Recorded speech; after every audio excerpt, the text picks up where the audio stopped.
Hello everyone, welcome back to the channel. Today we're going to be starting on one of my most ambitious projects yet. We're going to be making some lava-filled cliffs. And to do that, we're going to be starting with this. This is it's just a plain old ceiling tile, really. I saw it at the hardware store and decided, you know what, this is going to be a really good size for this project. I'm hoping to have it as a playable piece of terrain for an upcoming D&D adventure. So we're going to start things off by just kind of marking out a little bit of where we want some of the cliffs and rocky areas to go. So I am thinking of having 3 corners filled and then a couple of outcroppings and raised areas in the center and maybe one of the sides. So we're going to do just kind of some arbitrary lines. I'm not overly worried about the board being too full or anything like that, because if there's any instances of players, trying to jump across narrow gaps or things like that, it can easily be said, oh well, you need to make an acrobatics check or some kind of check to grab hold of the cliff face and things like that. So not overly worried about having too many things on the field, because mostly we're going to be dealing with a lot of elevations and not a whole lot of ground space to work with. Alright, and you know what, I think this looks pretty good. Gives us a nice little bit of a spread and should be plenty to work with.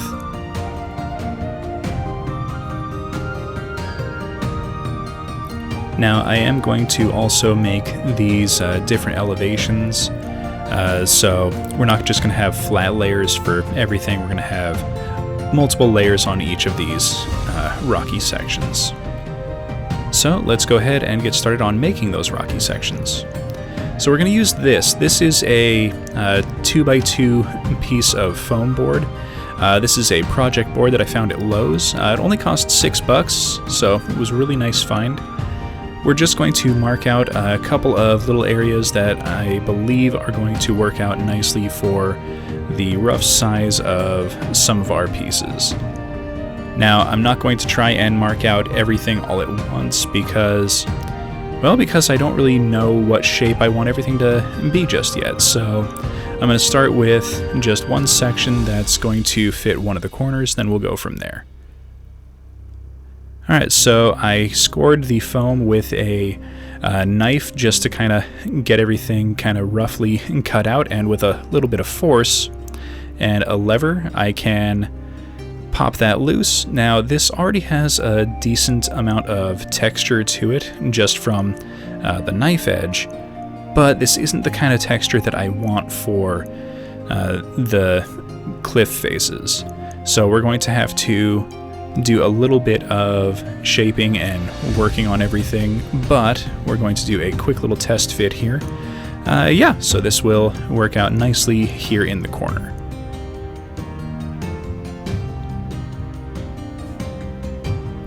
Now to begin the shaping process, we're going to start by cleaning up all of these little jagged edges and some of these, I'm not entirely sure what to call them. I'm going to call them frizzies, just because they remind me of the little frizzy sections that you get on wool sweaters and socks and things like that over time.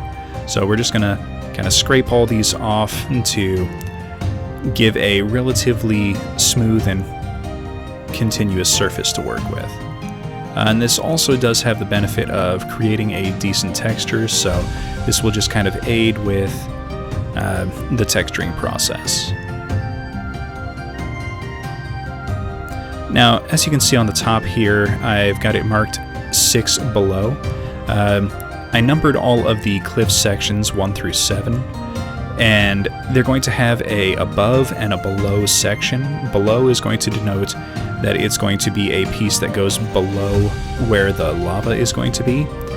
Basically, this is going to act as a support underneath the lava layer to kind of prop the lava up and give a solid platform for the cliff that's going to sit on top of it to, well, sit on top of it.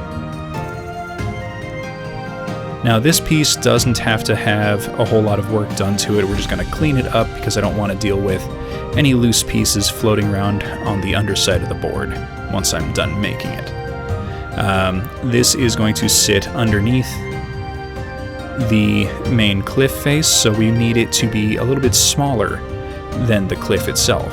So using it as kind of a rough stencil, I'm tracing out a section that's a little bit bigger than the piece itself that's going to sit below it. And then using our knife again, I'm doing a very, very rough cut on top, and then with a few stabbing impressions into the foam board, I'm just doing a quick trace out and rough cut. And a quick second pass going the other way to make sure that it's going to break free relatively easily. And we should be able to just kind of pop it loose. And there we go. As you can see, it fits nicely underneath and it's not overly visible. Alright, so now we're going to clean this piece up and do a quick label. Number 6, first layer.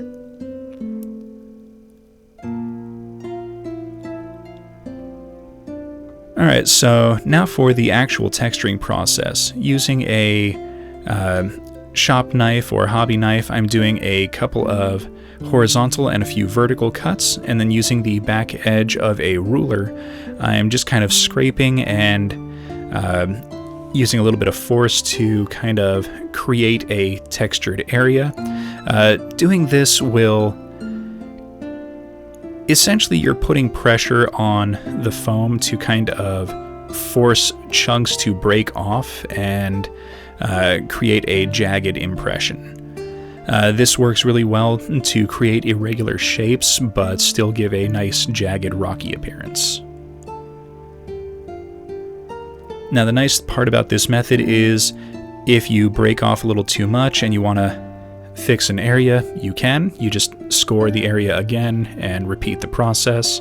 Now here I'm doing a quick little test to see how it looks without doing any scoring, and it looks really nice. So we can vary it up a little bit, do some areas with the scoring, some areas without, just to kind of make sure that there's no just single texture throughout the entire project.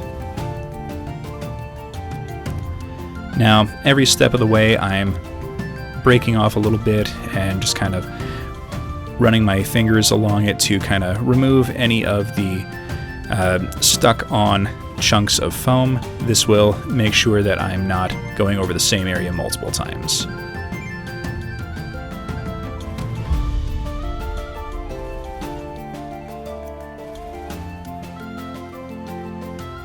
Now, I am going to be honest, doing as many layers of cliff faces and as many rocky islands as I did, this process takes quite a bit of time. Alright, so you can see here kind of what I'm going for. Now I want this piece to kind of have a rocky overhang, so we're going to kind of match the bevel up in a couple places here. And I'm doing the same thing, just kind of running the ruler along the edge of the foam. I don't need to score this section, I'm just kind of doing a little bit of forceful dragging of the ruler, and it creates a nice beveled edge and a nice rocky texture.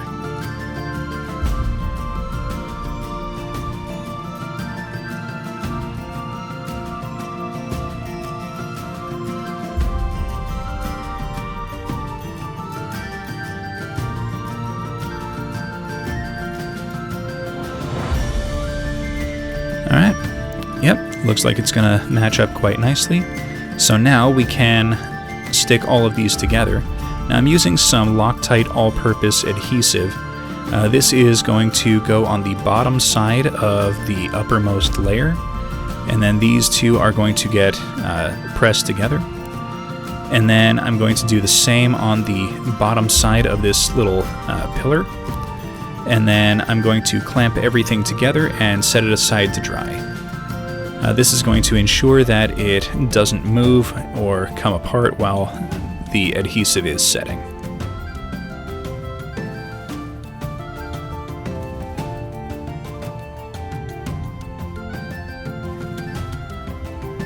Alright, once that's done, we're going to go ahead and seal all of the pieces of foam to kind of give them a hardened exterior. Now to do that, I'm doing a mix of some Mod Podge as well as some gray acrylic craft paint. There's no set ratio to this, I'm just mixing some paint in because that will also act as a way to tell where you have and haven't painted over the area with glue. This way we can simplify the process, and it'll also act as a base coat layer for the painting.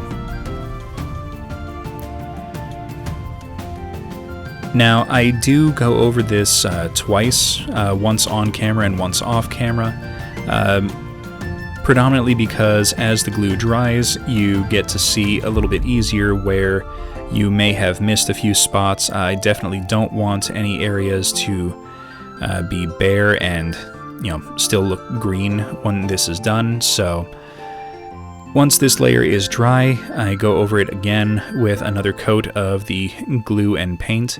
This will give a very, very strong, hard appearance, well, strong, hard texture, and a nice rocky appearance.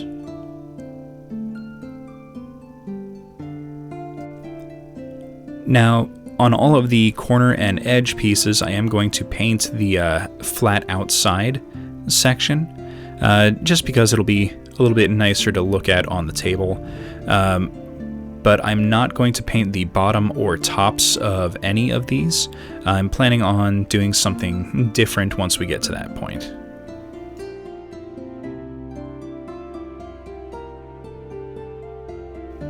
Alright, now that all the cliffs are put together, we're back here with the number 6 cliff face. Looks a little bit taller than it did originally, and now it's time to give it the nice wild rocky appearance, and that is going to be done with a little bit of a dry brush of neutral gray. This is going to give a lot of nice little highlighted sections, and it really, really just makes the whole thing appear like natural stone rock formation. Now you can absolutely, once this is dry, do a black or brown wash to give it more earthy tones, but I'm not going to do that on this project, mostly because once I put the lava in, I'm planning on doing a couple of dry brushes closer to the lava section. That way it'll have a little bit of appearance of light coming off of the lava. So until then, I'm not going to worry about washes. I might do that as the project progresses once we get a little bit closer to the end, but for now, just a simple dry brush and we should be good to go.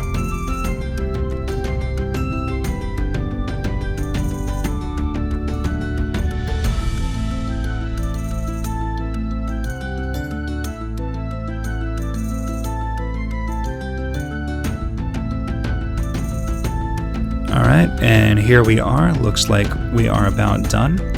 And that looks a whole lot better than it did originally.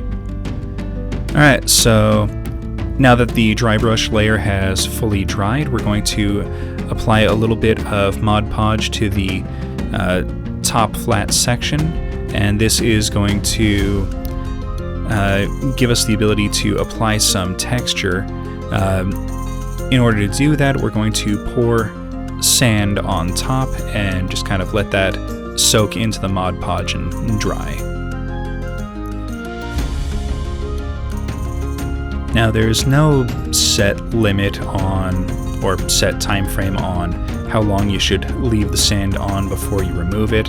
I leave it on for a few seconds to get that initial hold, and then I set it off to the side and don't touch it for a while. Alright, and here we are with the project thus far. I did a quick layout of how many layers I wanted each area to have, just to kind of, reference different elevations. I think the pieces came out pretty nice so far. I'm happy with where I am at this point in the project. It took me about 3 days to get all of these put together, textured, painted. So make sure you tune in next time where we're going to be crafting the lava section as well as all of the walkways that go to and from the various cliff faces. So please everyone hit that like button, subscribe for future content, comment in the comments section, and we will see everyone next episode.